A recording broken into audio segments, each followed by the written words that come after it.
Yaxşısa bile bir neçə sorağım vardı. Ben düşünmedim bunun derdini mi ben bilen. Kaçtı gitti gördün dirilik senin amına bomba düşsün kırsamatka. Ben yok vakti ağzına gelen ayda düşündün mü bu kırsamatka. Ben gelen vaxtım amneşlikte kaçıp dedi az gelse de tarla yarıp kelleme giysem. Gel uğur yara bulu. Ne ama kucağı sarıca, kucağı kılcağı.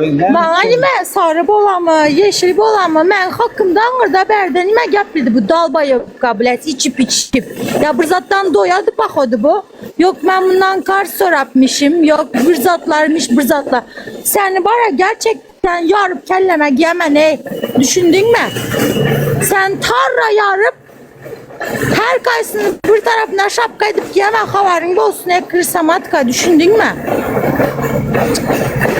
Kaçacağından beri sesini çıkarmayın da tutman. Özünden biler, yok akıllı bolar, yok özüne gelir. Her içende daybat eder ya bu bana. Götüne sığmasa içmen ne koy. Su çağırabilir.